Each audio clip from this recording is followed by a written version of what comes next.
This was more than a decade ago, and this was the first time I had someone to manage. Okay. Initially, I was not very sure. Then came a phase when I was overly sure that this is for me and I'm meant to be a great leader and this and that. I'm going to change the world with a lot of energy, lot of ambition to just put HR in that sphere where the leadership looks up to the HR fraternity and the HR is able to bring about the kind of difference that they can within the organization, how the organization is growing.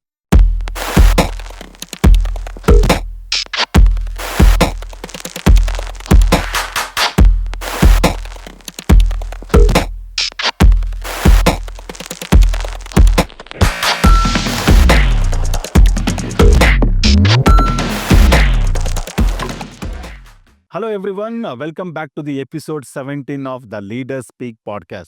Today, we have a guest, Arpita Saha, a seasoned HR leader whose journey began rich community city Nagpur. And she's there in Bengaluru from last 2 decades. She has unique experience in HR. She started her journey from marketing and she's reached in the landscape of HR profession as a HR head. Let's understand about employee experience, talent acquisition, and many more. Let's dive in the conversation with Arpita Saha. Hi, Arpita. Good morning. Welcome to the episode 17, the Leaders Speak podcast. How are you? I'm doing very well, Basuraj, and thank you so much for having me on this show.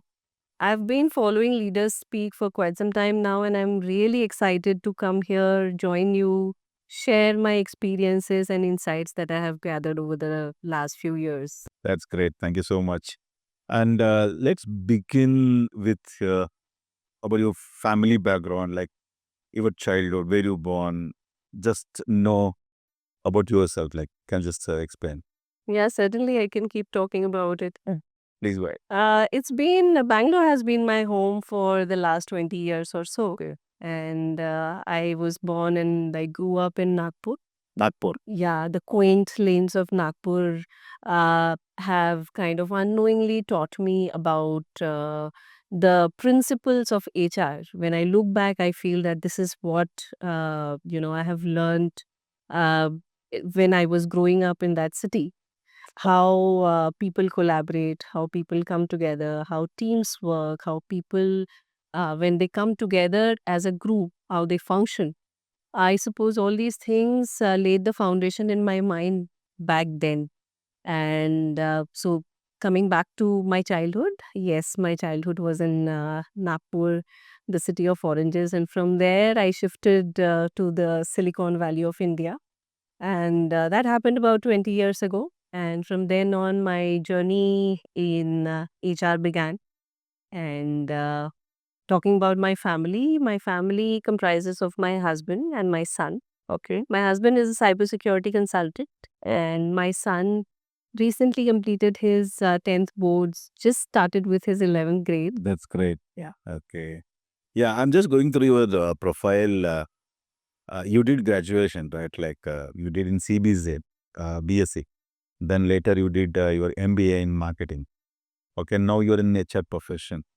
Could you explain like stored three different areas because nowhere comes a CBZ, and MBA in marketing. Now in HR. Could you explain why you choose HR profession? Because I know definitely something is there that to talk about. Could you elaborate on that? Like what made you to choose?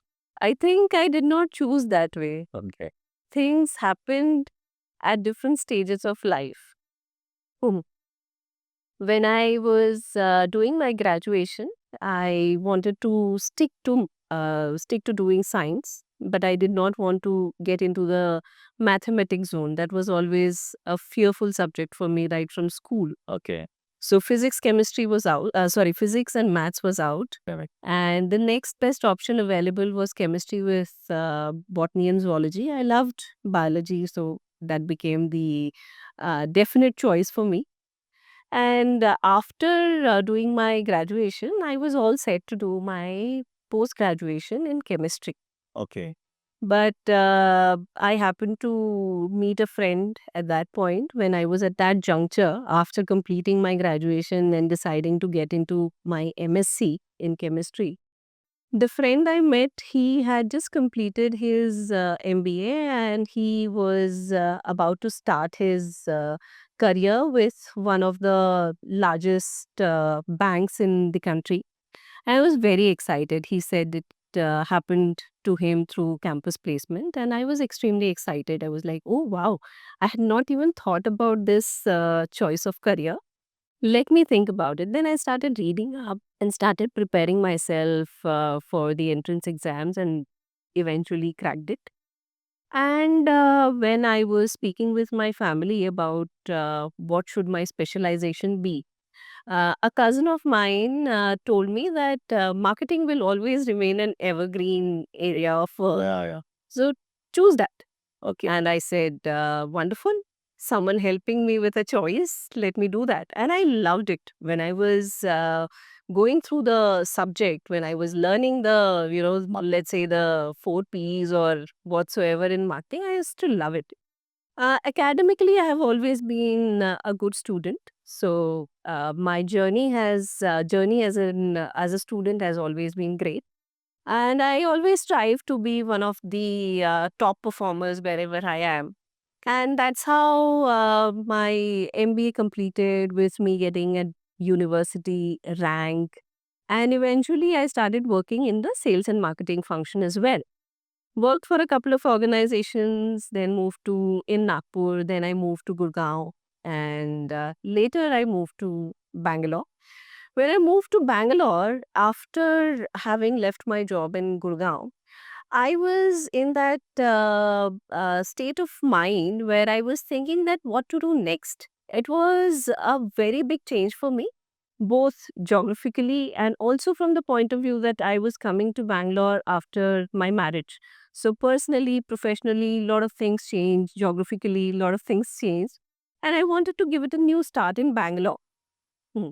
In between, when I had that time after Gurgaon till Bangalore, I was actually doing a lot of deliberation as to what I should be getting into once I moved to Bangalore. And initially, I took a little bit of a break. I was in Bangalore and I took a little bit of break, thinking, deliberating. And at that point in time, I was trying to do. When I moved to Bangalore, initially I was in that state of mind as to what to do. I had moved out from my previous organization in Gurgaon. And moving to Bangalore was really different from various angles, both professionally, personally, and even geographically. Okay. And when I was in the initial stages, one evening I vividly remember I was trying to cook something at home. Okay. I thought, new place, new city, new life, I've got it all. Okay. And when I tried to cook something, I thought that I have done things in my past and I would be able to get it done very well. But then I ended up not being able to cook well and having a completely burnt vessel. And that became a permanent fixture in my kitchen for the next few weeks. Then I realized that, when you are in a new place, you are going to start with something new. There are things that you need to unlearn and then relearn. Okay. It brought upon me a sense of humility, a sense of understanding that you've just not got it all. There are things that you need to learn. And then I realized that, okay, if I'm able to take care of one burnt vessel, I can probably tackle a new role in Bangalore as well. Bangalore initially seemed a little overwhelming, though culturally it is a place which is very warm and welcoming. But at the same time, it is also a place which is, synonymous to a lot of hustle. It is synonymous to a lot of, individual. It is also a place where individual competitiveness is also something which is very important. And I started learning that the vast difference between how a city like Bangalore functions in the professional arena with a city like Nagpur. Okay. In Nagpur, I would say that there happens to be a lot of collaboration, there is a lot of teamwork. While those are not absent in Bangalore, but everybody strives to stand out in their own personal sphere. Yeah. And I needed to make a mark. I started my journey, and having been fascinated with how the human factor comes into play, no matter which place you are, whether I am a sales leader or I am an HR leader, the core of every function is the human being. And I was fascinated about this human function. So slowly I started leaning towards the HR function.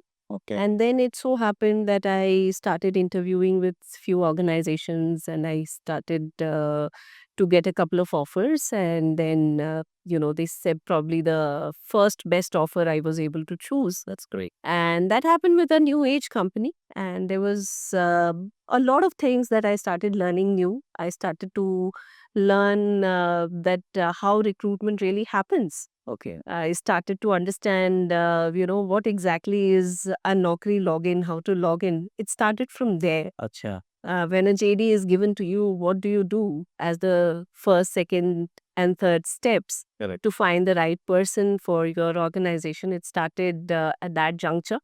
And later, I started moving into understanding the other gamuts of HR.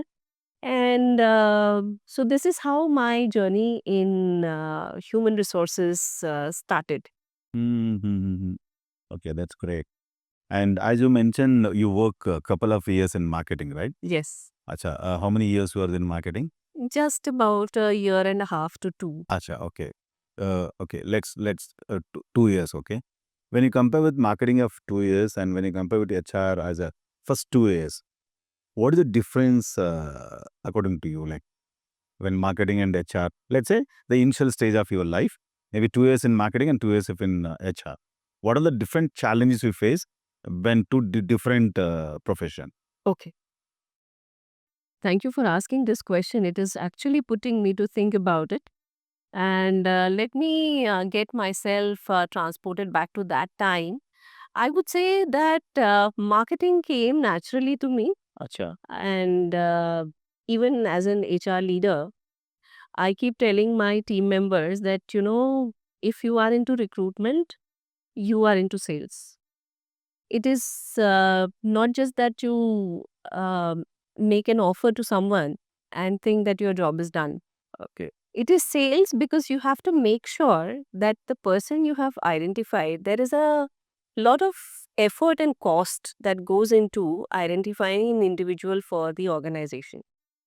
So it becomes an intrinsic responsibility of that individual to make sure that the person is engaged through the time between the offer and the joining date. And you ensure that the person is able to join your organization. The person doesn't get lured away by somebody else.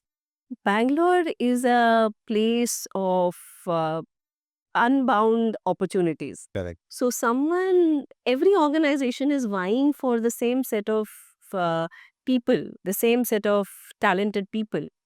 And if you lose a candidate after making an offer, it's a big loss. You have to start things from the scratch, or you have to, you have spent a lot of time and effort, all goes in vain. So, hence, I keep telling my people that, it is consider yourself to be a salesperson. Now, going back to your question, when I started my career with marketing, I was able to pick up the dots right from the day one or maybe from the day two. Okay. In HR, since it was not something that I came with a prior training, okay, it took me a little time to understand the ABCs and to learn the XYZs of the department. And so, as I was mentioning earlier, that I had to learn how to do a Naukri search for a particular role if a JD is given to me. Started from there. So, as I said, learn the ABCs and so you can do your XYZs. That was one of my key stages of learning uh, in marketing vis-a-vis Yeah. HR. Yes. No, that's very important because the purpose of asking this question is like there are so many people are there because they want to switch the department, okay? And whichever department you go to switch, you need to start from zero. It is not like that I have a back experience of 2 3 years in X department, now have full knowledge. It doesn't work like that. And you rightly mentioned that you started with zero when the HR you took as a profession. And today you reach in a different level. It's been more than 15 years, then you reach in one of the well-known company as a HR head, right? And it will take every person has to go through those hurdles initially. That's the main things I'm asking. As you mentioned, recruitment, right? You started with that area. Let's say if if I ask you that, let's say there are three people, let's A, B, C, and just out of the college, all three are fresher and same graduation, and maybe the percentage was plus or minus, but everyone is same. On if you want to highlight, let's say 2 or 3 points, on what basis you going to hire the person? Great question, Vasuraj.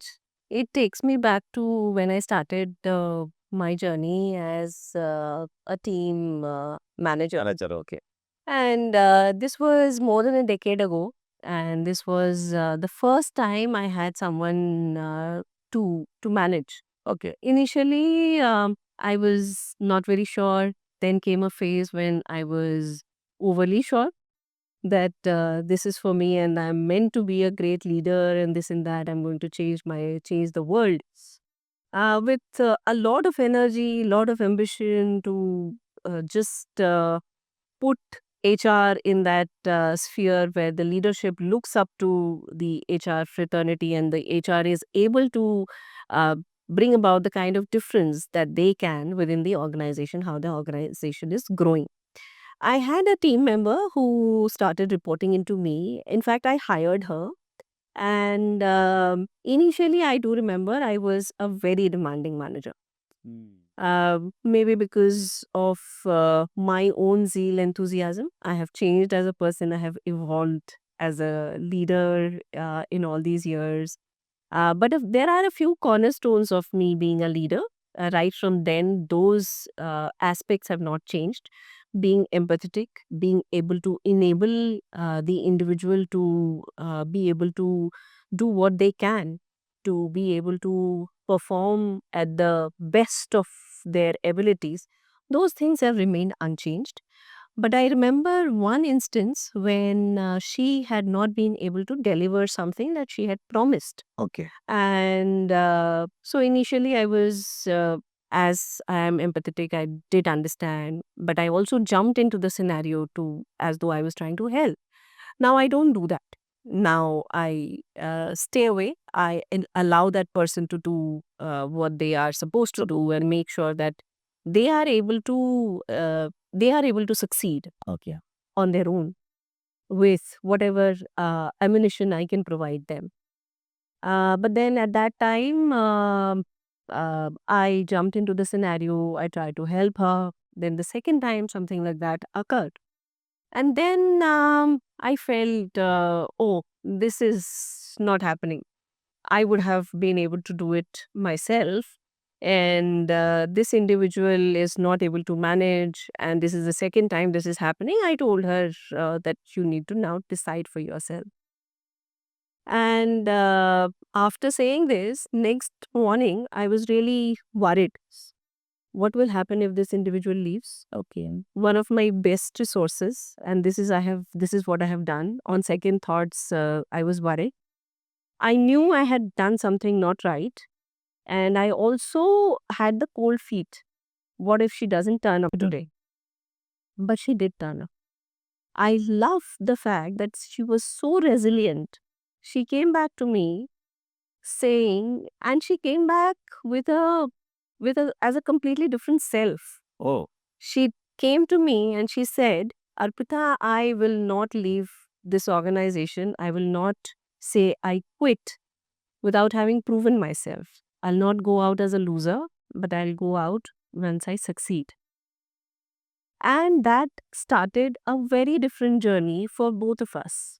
I started, it was a lesson for me. More than her, it was a lesson for me.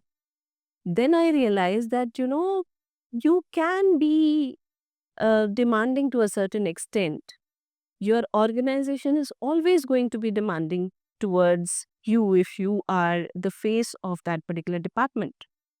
But when it comes to your team members, you should be the first person to protect them. Whatever is coming your way, all the storm and all the floods should not be passed on to your team members. So that's a big lesson that I learned on that particular day, and that changed me for life. Wow, super. Thank you so much for sharing. And as you from marketing to HR profession, now you reach in a different level, like on a highest level in your organization. Uh, how do you manage yourself? Like, how do you upskill yourself? What are the learning you done that you reach in this position? Like, definitely you would have done something about yourself. Like, maybe you would have done some courses or some learning upskill, because marketing to HR and HR to reaching interview is not easy. If you ask me, okay, the background is totally different because you went to marketing course and like MBA marketing. HR is totally different. What are the things you done for yourself to reach in this stage today? Okay, lot of things, to be honest, Basavaraj. Do you have any mentor initially who can help you? Yeah, just want to know that. Yeah. So there have been multiple things that have happened. Okay. One thing that I can talk about is I never said no to a challenge. Okay. What I believe is if something is coming my way, it is coming my way for a certain reason. Correct. Either somebody has realized that I'm capable of handling this challenge, that's why it is coming to me, or it could be as simple as they found nobody else and they are passing the buck on to me. Either case, it is an opportunity for me. Every challenge, I look at it as an opportunity. Okay. An opportunity to learn, opportunity to grow. As they say that fake it till you make it. To a certain extent, during the initial, I would say 4 5 years, I have actually done that. Okay. I have said yes first. Then I have gone back to the drawing board to see how to do it, figured out my ways, and then I have learned, came back, implemented, again learned from my mistakes, course corrected, and gone back. So this has been the cycle. Okay. I have definitely not been successful every single time, but yes, I have tried to implement my learnings back in the process, and I have always tried to be open to all the challenges which were coming my way. This has happened not just during the initial phases of my career, but also later. And during the period of my evolution, so to say, I have had multiple people who have helped me in various ways. I have had mentors, I have had people who were, ready to advocate me in the organizations and outside. I remember there have been some leaders who, when I was not even handling a particular chunk of responsibility, they were advocating me within the organization saying that Arpita can handle it. Why don't we give it to her? And then Arpita knows how she would be able to figure it out and do it. But then, yes, I have had those kind of mentors and leaders around me. And apart from that, I try to keep myself updated. I try to learn from wherever possible. I have not really done any certifications that way. Okay. But I am an avid reader. I am subscribed to a lot of HR related sites, and I keep doing different courses from time to time. Some are uh, self uh, self subscribed to, some are organization, some have been the kind of courses where my organization has sent me. Okay. So I keep keeping myself on the verge of learning in that manner. And life has not been a steady gone in a steady pace. There have been ups and downs Definitely. every now and then, and every time there has been a down, I have conquered it with a lot of resilience, and I see that I try and become the better version of myself every single day, with every single opportunity, with every single hardship. Okay, good. And you mentioned that never no to challenges, right? That's what one of the biggest learning for you when you started your career. Do you want to share anything that has given something great in your career, like uh, Yes. at the initial stage or any whichever stage you were in HR, like something that changed yourself that has given tremendous growth in yourself. Yeah, absolutely. As I was mentioning that I started my journey into talent acquisition, and the journey continued for quite some time. Okay, I thought that this is what I have learned in HR and this is what I'll continue. okay, Then came a point when my then founder asked me that, we have uh, reached a certain stage in the organization where we feel that there has to be a COE structure. Okay, COE stands for Center of Excellence kind of a structure, wherein HR business partnering becomes one COE, talent acquisition becomes one COE, and the organization can have other COEs like learning and development and shared services as well. And at that point in time, we were not creating multiple COEs. We wanted to have uh, a bifurcation between talent acquisition and HR business partnering. So the stage for me was such that I could choose between talent acquisition and business partnering as well. Talent acquisition was my comfort zone. I have done it for years together. It was very normal for me to think that let me continue to do this because this I know as the back of my hand. But then I thought, what you know, if you continue to do, where is the growth? Where is the new learning? With lot of fear, lot of unsurety, I decided I'll go and take the other responsibilities which is available. Okay. And again, cold feet, but I knew I have to do it. Okay. I also knew that I'll be able to figure it out. I had a good team with me. I had the founder's confidence in me. And I somehow gathered my own confidence as well on the way. And that is how I got into this role. And I can now say that that jump or that exit from the comfort zone propelled me to to get a lot of learning that has happened. And over the years, I could call myself a well-rounded HR leader. Okay. If I had not taken this path, I would have probably gotten into becoming the talent acquisition leader. And now I can say that I can position myself as a talent acquisition plus HR kind of a leader who can manage the entire HR department. okay, that's great. Yeah, that's very well said. Normally, the growth will have fun out of your comfort zone. Okay, that's very beautifully you explained. Because in my case also, like I was there from last so many years, more than 2 decades of experience in sales. I never focused on marketing, but last 3 4 years I focusing on marketing. That has changed our overall organizational growth, and it's helped me to personal growth also, because I little bit changed myself. I never touched the other side of the marketing. Only I focus on sales and all. Yeah, that I relate to your story, because when you do something uncomfortable things in your life, that's the growth will be there. That's what. Thank you so much for sharing, Pitan. Okay, my next question is, how do you ensure tester strategies are aligned with your overall business goals and objectives? Are you sure you're a salesperson, not an HR person, Basuraj? The kind of questions you are asking, I would expect a seasoned HR leader to be asking me. No, I don't know, but I felt because I go through your profile and you're more into strategize those things, right? I thought just let's see, understand what kind of answer you're going to give that going to help me, Bolke. Yeah. This is actually a very key question, and this brings me to talk about 2 to 3 different key aspects of HR as a function. Okay. Firstly, I would like to speak about HR being a growth engine for an organization. Lot of organizations do not really understand the strategic importance of HR. Okay.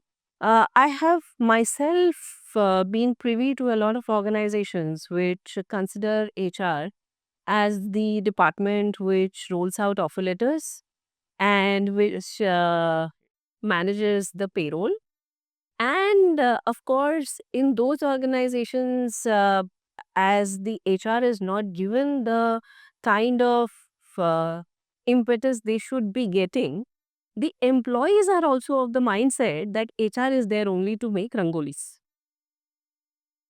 But HR is not that.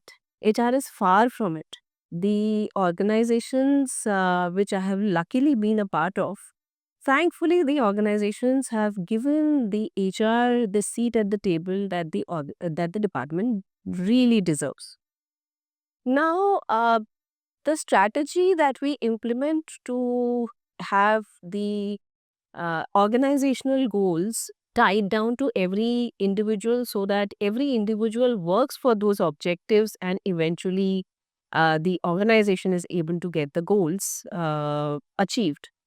There are there is a very clear standardized process around it. Okay. And what works as the catalyst to be able to achieve that is your culture. Okay. Now, how do we amalgamate all of this? If you have an organization where the culture is transparent, where the principle of trusting each other comes naturally, the fact that people are not really afraid of experimenting, failing fast, learning, and getting with the next way of doing the thing. These kind of organizations you would always see are the organizations which are doing very well.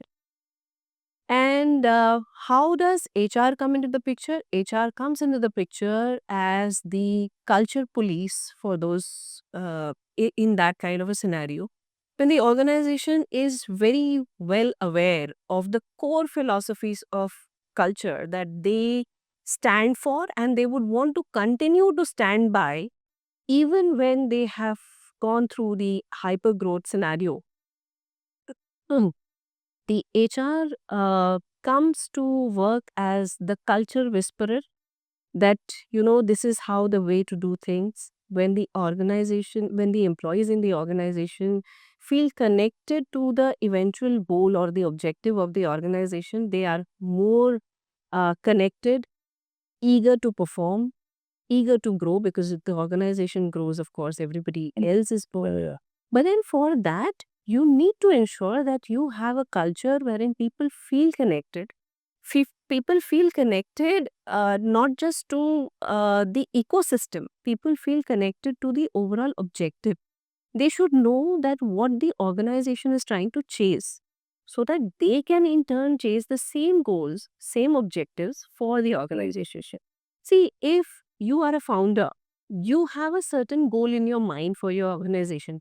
You will not be able to achieve that goal all by yourself. You would need people. Absolutely. And how do you ensure that your people are working towards it? Only when you have the right policy, the right frameworks, the right kind of environment within the organization available for the people to be able to thrive within those scenarios. So, one of the ways that the organization can actually achieve is by setting up the OKR systems, where the objectives are set at really stretch objectives are set at the organization levels. Then those are cascaded down to the department levels, then to the team levels, and eventually to the individual levels. There are multiple tools available using which you can gauge that where you want to be and where you are, if there are any gaps, how do you course correct. OKR system also gives you the flexibility that you can plan for let's say a quarter, see how things are moving after a quarter. If you need to do a course correction, it allows you to do that. Yeah. So basically, there are these fundamental things like the cultural element, process element, these things eventually, make sure that the organization is able to No, that's great. get there. Yeah, yeah. See, it's very important because it's a from the top management, the highest level in the organization to the down level people should have the same alignment, the vision. Right. If they don't have aligned with the vision what you want to talk, then the growth will not happen. And right, I Absolutely. think this is what I understand. And as you mentioned, culture fit. Okay, it's very important for any organization to fit the culture. Let's say, for example, the one person is there in the he's a high performance person. Okay, if he's not able to fit your culture, how do you manage those people? Like, See, we do have multiple ways of managing these kind of scenarios, and these kind of scenarios are available in plenty. okay, We get to see such scenarios is multiple it? times. Yeah, definitely. And, to manage these kind of scenarios, you can have mentorship programs within the organization. You can have one-on-one training programs. Okay.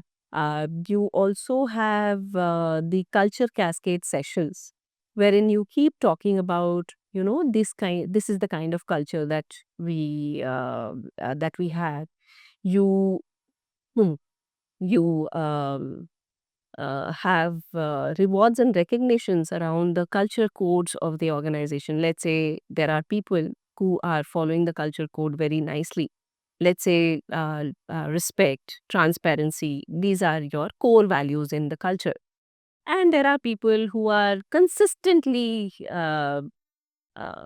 showcasing these kind of examples. Then you recognize those individuals, and then that eventually starts becoming starts having a snowball effect, and that is how you try to ensure that the entire organization embraces those culture codes in the way they function within the organization, and also with your stakeholders outside the organization. But having said that, coming back to your question, that if there are one or two individuals who are really high performers, but then they somehow do not abide, Culture, yeah. then you will have to take your call. It's a tightrope situation. You can't let the business drop, That is the main. and you also do not want to have the not so right They're example. going to spoil Uh, other. right. So it becomes a very tightrope example, a tightrope scenario. So sometimes it does help to have a very candid discussion with them that, uh, I do understand that you come from a background which is different. And that background probably has, created the kind of person you are. All of us are a sum total of the experiences that we have gathered over years. And most of the times, having very candid discussions with them, most of the times it helps. It may take some time for people to be able to change, but eventually they do. And sometimes some unfortunate instances also arise when they realize that this is not the place. Probably, it's not the right choice for me in terms of the organization. I did not realize. And sometimes they decide to move on, then you have to find a replacement. Correct. Yeah. But those are very rare scenarios. Mostly, I have noticed that people are adaptable. People do understand. And personally, I start from a place of trust. I always feel that, people are ready to adapt, ready to learn, and ready to perform. Okay. Because Gen Z, they have this problem, right? It's my way or Right. my way. Yeah.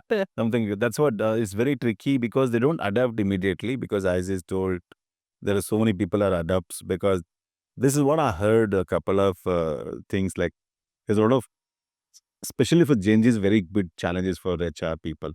And they come in a different culture. They work the very talented guys. There's no doubt in that. And yeah, to fit in the culture very difficult. That's what I thought just check with you. I would say definitely Gen Zs are different, but are they difficult to work with? My answer is no. No. You just need to, okay, The anecdote here that I would like to talk to you about, you are a sales leader. I am an HR leader. Let's imagine that we are working for the same organization. And I come to talk to you about HR metrics that, this is my offer to hire ratio.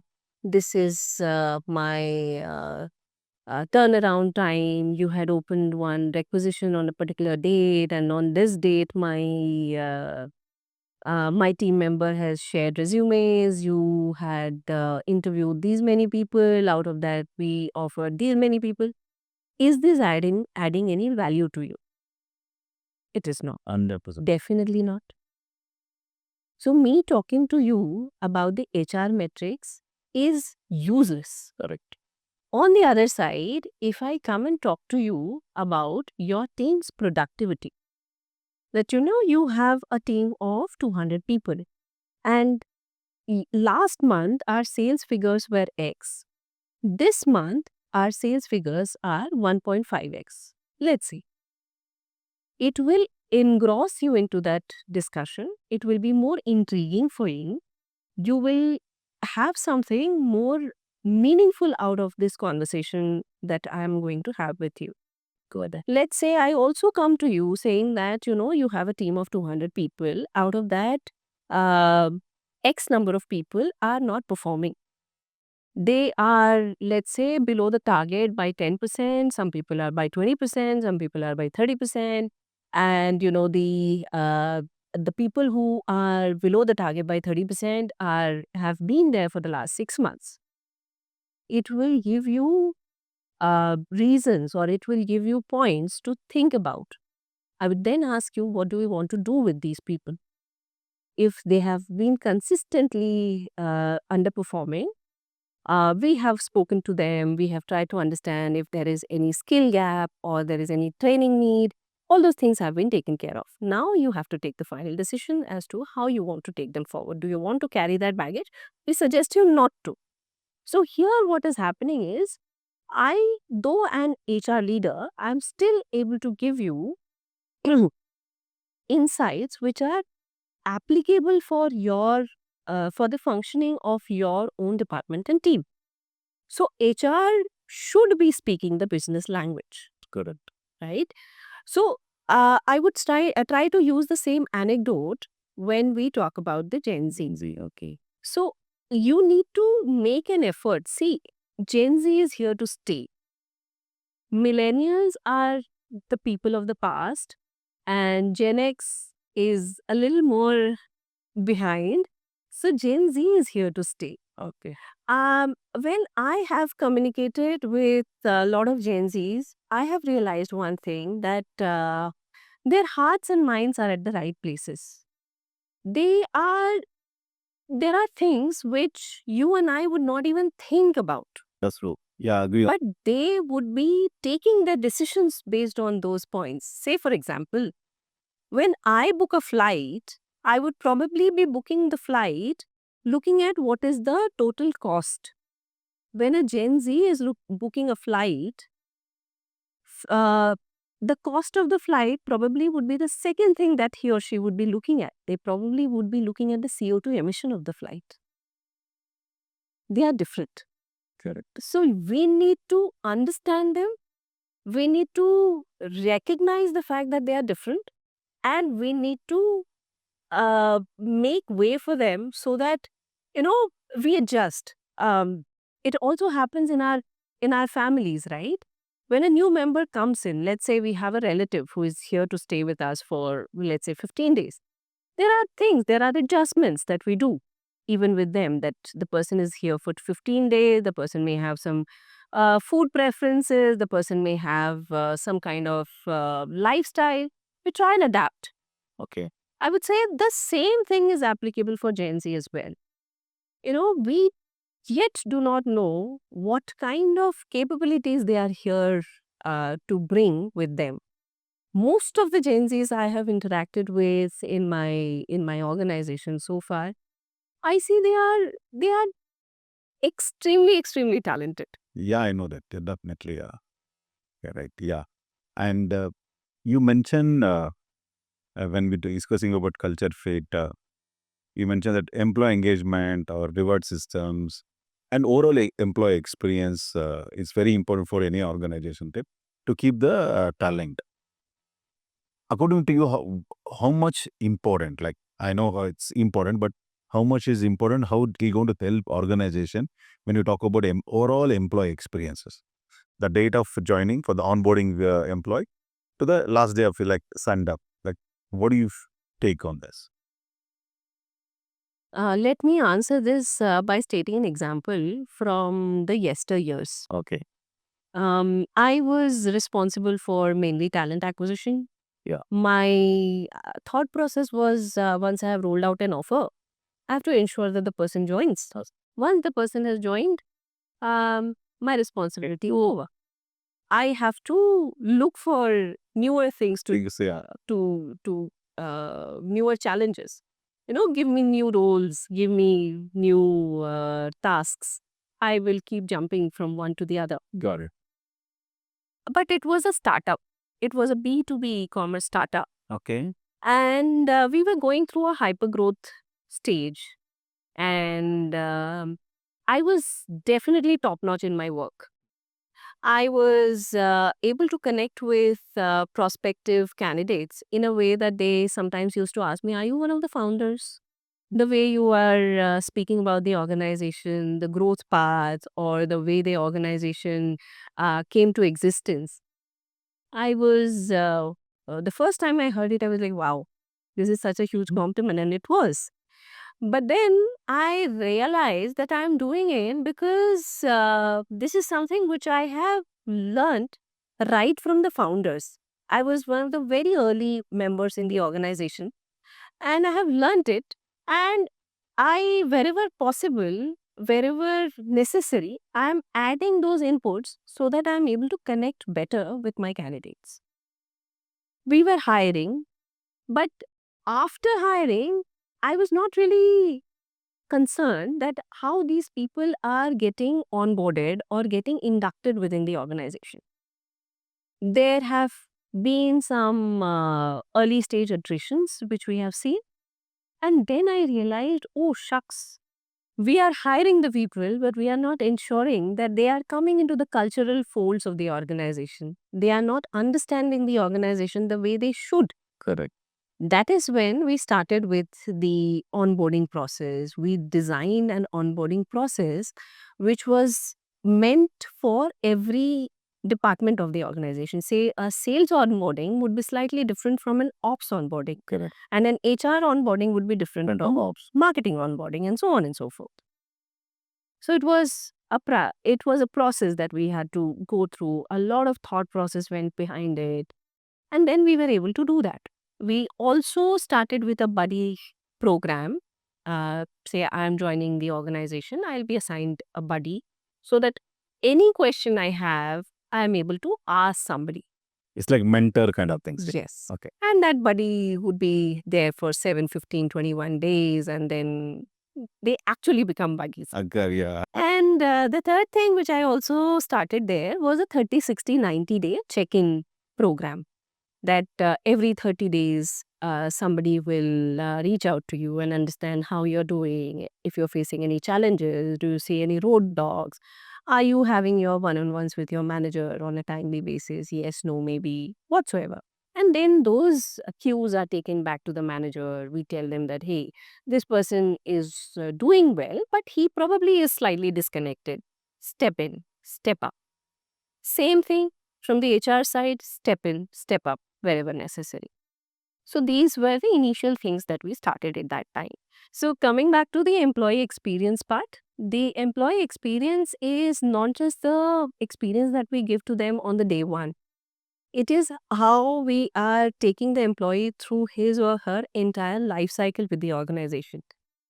Today, opportunities are unbound. There are, X number of talented people, but then there are 10x more opportunities available for them.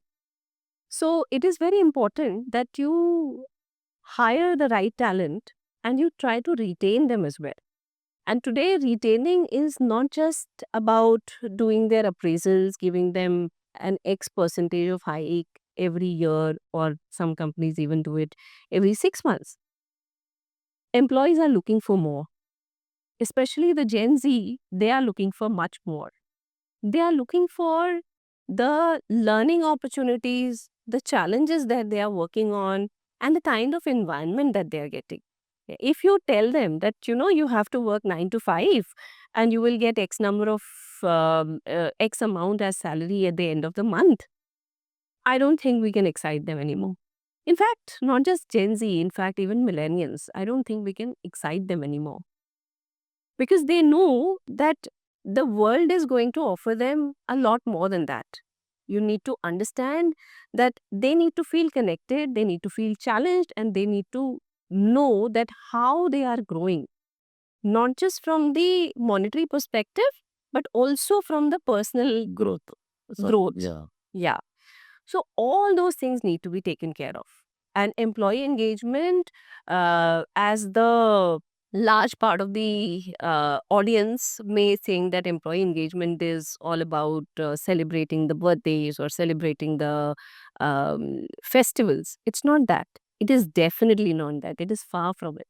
It is just, probably one small aspect of employee engagement. Employee engagement is whether the person is feeling engaged or not. And to be able to do that, not everything you need to take care of manually. There are nowadays a lot of tools available which understands the employee's psyche from time to time. You can understand whether the person is actually engaged within the organization, whether they are happy or not, what is the quotient that they are at any given point in time, and accordingly you can step in uh, with your initiatives from time to time.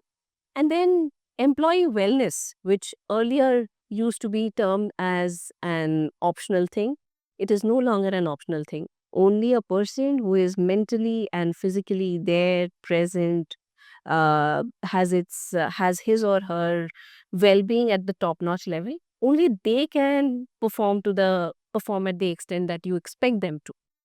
So, uh, employee assistance programs are no longer a requirement, which is something which is over and beyond, just the way we have medical insurance policies. The same way, employee assistance programs are also a reality that the organization should consider having in place. Wellness programs, and that includes health related, mental wellness, and all of it. Oh. So it's basically a full rounded 360-degree approach that you need to have.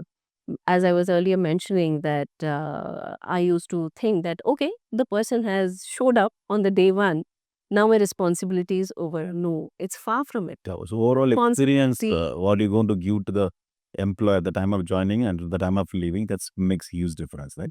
In fact, the experience that you give to a candidate, even that is very important. It's at the time of interview also. At the time of interview as well. Uh, People in organizations interview a lot of people for a particular role. They interview anywhere between 15 to 20 candidates. The person who is eventually selected to be offered is set at a pedestal. Lot of engagement happens with that individual. But what about the other 19 who also engaged with you as candidates? What have you done to them? Have you closed the circle with them? Many organizations don't. I make it a point whenever I have a team which is into talent acquisition, I make it a point that you try to close the loop with everybody. If you do not have the bandwidth to call each and every person and say that, I'm sorry, we are taking forward someone else, at least send them an email which states the same thing. Do not leave a person hanging. In India, we do not consider this as a part of our responsibility. Correct. My question to anyone is that, would you have liked it if someone just left you hanging? We all are candidates. At some point or the other, we all have been candidates. Yes. The day we shift our table, um, we forget that how it would have been if someone did not close the loop with us. That so basically, human resources. First word is human. So the human factor is very important. Right? And I would say that no matter with the advent of AI and everything, the core of this function is about understanding people, understanding what motivates them, understanding what keeps them going. All these things are really important, and only then only when somebody takes a stock of all these things, they would be able to amalgamate everything and deliver. Correct. Yeah. No, I Because the agree on that. core of everything is the people you are working with or the people you are dealing with. Whether you are handling a 200 member organization or it is a 5,000 member organization, the core is the same. Yeah, you rightly mentioned because your employees, you were a brand ambassador for your organization, right? And that when you give them from the day one, that kind of experience, definitely they're going to talk about a lot of things about the brand, like your company. That's going to give a lot of credibility in the market. Absolutely. That's it. Yeah. And there is also an overarching factor to it. When I talk about the candidate experience, okay, let's say the 19 people who you have interviewed, they have gotten to know the organization a little more Yeah. Right. than somebody who is not a part of the organization. Let's say I have interviewed with an organization XYZ. Tomorrow, you come to me and say, Arpita, I have my interview call with XYZ organization tomorrow. Do you know anything about the organization? The HR from this XYZ organization did not close the loop with me. I would say, Baswaraj, that company. Yeah. If the role is good, please go ahead and interview. But then you never know. These people, they just do not come back to you saying what happened. So I am seeding something in your mind which is not positive. However, if I was given a great candidate experience, if someone just called up and said, Arpita, sorry, we are unfortunately not able to move forward with your candidature, I would say, wow, this company has closed the loop and I'm not hanging. I would say, great. Baswaraj, just go ahead and go for the interview. It's a brilliant organization. Just see the change in verbatim. No, absolutely agree. It's amazing, brilliant point what you shared. That's very important for any organization to give that kind of experience for the candidate. That's true. And as you know that in present era, the data analytics is very important. And any organization grow by the data performance. Like if they have a data, they work on that data-driven marketing basically. And my next question is, how do you use to inform your HR strategy and decision, like data? Okay. Um, See, till a few years ago, when it came to HR, people were not really speaking about data. Data, yeah. It was considered to be a function which was meant for managing the people. People, A lot of, yes, people pleasing. But I would say that it has moved far beyond the gut feel. agree on it, yeah.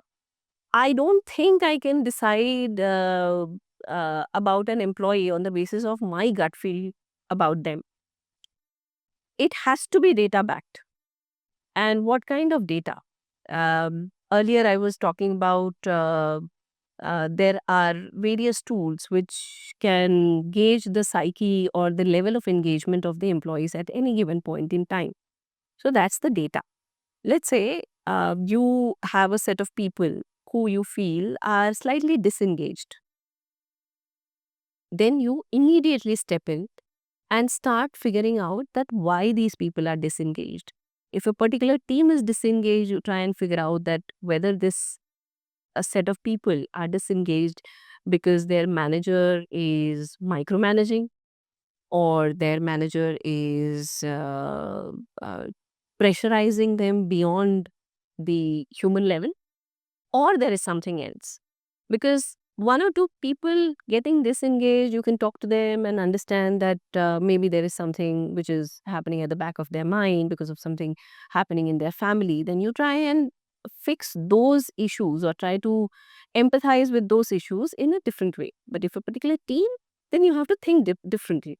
So this is all what you can gather from on the basis of data which is available with you.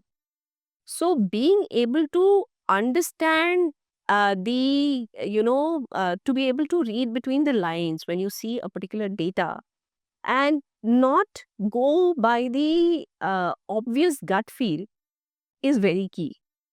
Today, as an HR leader or as an HR professional, even if somebody is at their mid stage of career, they would see that their organization, their stakeholders, their leaders are respecting them a lot more if they go to them with some data backed insights rather than telling them that, you know what, we did some engagement activity last month and people are very happy.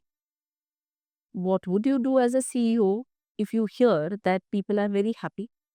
There is nothing tangible in that statement. Yes. So you need to know that what does it mean? How do you quantify the results? Let's say on the other side, if I come to you stating that, we were finding the market penetration in, say, the tier 2 cities of India going a bit slow, then we worked together, the business as well as the HR. We designed an incentive scheme for the sales team. And over a period of 6 months, we saw that the market penetration has moved upwards by, say, 18%. Tangible, Yes. real data. So you are going and presenting them sales metrics, which means that on the basis of data, you have taken some steps and which is eventually helping the top line of the business. So, a few things which I have learned through my mentors over the years is that you should understand, you should firstly develop business acumen. People should not think that I'm an HR person. I should be completely savvy with the HR jargons. No. You can be absolutely happy that you are very savvy with the HR jargons, but unless you back it with the business acumen, you are not really the leader who is there to make a difference in the organization. You can make a difference only when you are deeply entwined within the organization. And only when you are able to recognize what could help, only then you can help. Yeah. Not only business, but that's going to help you. How much percentage retention also going to help? How the experience, overall experience of the person. A lot of things going to help as a HR, proper HR functions also apart from the business growth also. Absolutely. I think that's very, very important, right? As a HR person, data driven things to be. Absolutely. Arpita, my next question is, how do you see the role HR evolving in the next few years, and how are you preparing for those changes? HR, in my own number of years of experience, has I have seen a lot of evolution Okay. from earlier I was mentioning about HR being an admin sort of a function to take care of the core HR responsibilities to now becoming an engine for growth. And over the years, I see with the advent of artificial intelligence, the future of HR is going to constantly evolve. And now the evolution will have a very exponential change. Okay. So if the question is AI there to take away the HR responsibilities or roles? No, it is not. AI is there to augment HR. The way we can make things more effective and efficient is something that we should try and learn through AI. Say, for example, there are certain responsibilities of yours which are very uh, repetitive, or certain very transactional kind of responsibilities. Those you try and give away so that you have, as an HR leader or as an HR function, you have much more time to be able to have more concrete uh, human discussions with your team. You are able to create those connections with your team. You are able to create career paths which are meant individually for each member. Something that motivates you, not necessarily the same thing motivates me. So it is really important that when we say talk about retaining the talent, we should also try to figure out that what motivates this individual and what kind of a growth chart this person is really aspiring for. So all those things AI definitely cannot take away. Yeah. That for that you need people. You need people to be thinking. You need people to be able to understand the human algorithm. You need people to understand that no matter what, no matter what kind of transactional responsibilities you handle at the day at a day-to-day level, eventually the only way that you can make a change in the organizational setup is by making sure that your people are thriving in that environment. So that is one point. Second point, I briefly spoke about it, that employee well-being is not an option or is not a perk anymore. Okay, it is imperative. It is a necessity right now. Yes. So try and figure out ways in which you can contribute towards your employees' well-being. Try and understand that how so over the years, from the time the world was hit by the pandemic, hybrid work culture has become a reality. Correct. It is, again, like I said, not an option. So we need to work in a spectrum where the work is not happening in a way that every person is on the shop floor accessible. There are some people who are in the office. There are some people who are not in office on every day. How do you engage with them? How do you make sure that those people are feeling motivated? They are not feeling left out. They are not feeling disengaged. So figure out those kind of ways to work with your people. Have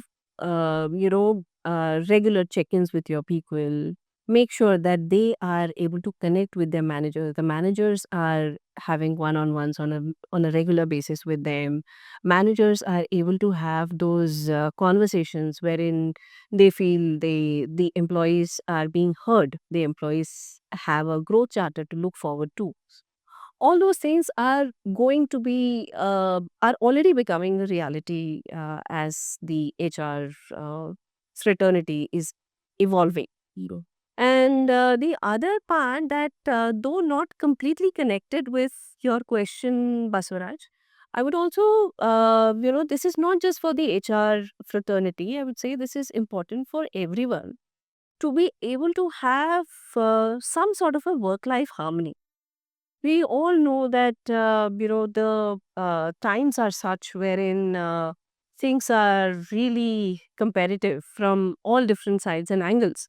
But at the same time, it is important that you make time for yourself, you make time for things that matter to you, you make time for people that matter to you. And I was also someone who did not understand the importance until a few years ago, but then there have been some personal, learnings that I have had, and then I realized that, hmm, even the work is very demanding. If the family realizes that they need to take a back seat at a certain point because I am chasing a tight deadline, I feel that it is also important for me to prioritize family over my work when I can. Correct. So how I do that, I find, I find time to do things that matter to me. I play, I go out for cycling, and I spend time. Whatever little bit we can do, far or near, we go out for vacations as a family. So that is how I keep my sanity as well, Gaurav. So yeah, I feel that these are the things, and this is something which is to be able to create the work-life harmony. This is one advice I keep giving to all my team members because I have seen that journey. I have been there at that stage, and I know that what all mistakes I have made when I was there. Yes, sure. Sure. Thank you so much for sharing. Before ending this podcast, if you want to give, let's say, 2 or 3 tips for upcoming HR professionals or anyone, what are those tips do you want to tell? Okay. See, one, I would say that don't be afraid of taking on the challenges head on. Okay. Only when we have the mindset that no matter what, I will be able to crack it, you will actually be able to crack it. It all starts from the mind. Correct. It all starts from that one particular thought that I can do it. Second thing, I would say that whichever organization you are a part of, small, big, startup, MNC, whichever organization you are a part of, try to get a 360-degree understanding of the organization so that you eventually become a contributing HR person, the business acumen which I was talking about. Second would be that very, very important. With a business leader, you should be talking as a business leader. You should not be talking as an HR leader. Okay. You can keep your HR jargons, metrics, all those discussions can be a part of your internal HR meetings, not a part of your CEO's discussion or stakeholder meetings. Okay. And the third thing I would say that try and get into understanding the analytics side of HR. Data is very, very important. Yes. You can't get away with English. You have to have that analytical bent of mind so that you are seen as someone who is a thought leader, not just someone who is speaking from their gut feel that let's do it, this may happen. You should have a complete picture of what you are suggesting because a lot of initiatives are cost prone. Anyway, HR is seen as a cost center in every organization. So you should be very sure of what you are recommending for and what kind of impact you assume that your initiatives are going to get.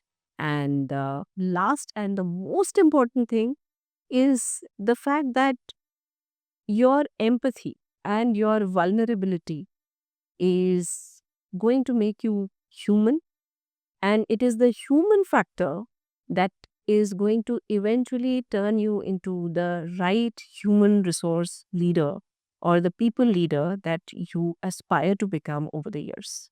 So do not lose that human side. No matter there is data we are talking about, there is AI we are talking about, but it is the human algorithm that Yes. eventually is going to get you where you want to be. It's brilliant.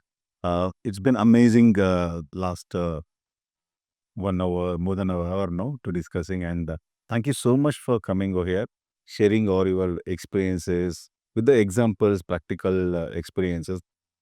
That definitely is give a lot of inputs or a lot of ideas to our audience. And thank you so much for coming over here, Arpita. Thank you so much, Basaraj, for having me here. It has been a brilliant experience for me. This kind of a platform where one could speak about their experiences, and I hope it becomes helpful for someone. And I'm more than happy to help people as a mentor. If somebody wants to reach out, they can reach out to me over the Indies as well. That's great. And I'm there, whatever I can contribute in my own way. It is said that uh, leader is not about the title. Leader is about the impact that you make. Oh, that's amazing. Great. Thank you so much. Thank you so much. Yeah, it's a sustainable gift for you from brand called Rafter. And Thank you so much. thank you so much for coming here. It's a pleasure. Same here. Thank you so much. From this episode, I have a 3 takeaway. The number one is no to challenges. Whenever you get an opportunity, never ever say no to the challenges. Because when you take a challenges, that's how the growth going to happen. Always growth will happen when you come off the comfort zone. And my second takeaway is employee experience. As she mentioned very well, the person who going to start the interview, when the candidate going to come for interview for the day one, the experience going to start. At the time of onboarding, at the time of experience, at the time of the last day of the organization. It's very important how you going to treat, how you going to give the kind of experience for the employee. And my third takeaway is work-life balance. As she told, family is very important. You need to take a small vacations to the family and you need to add that value to the family because normally family means we take it granted. We're so busy in our work life. You need to be work balance yourself. Thank you. If you like this episode, please do share with your professional friends and show some love by clicking the subscribe button. See you in the next episode. Thank you.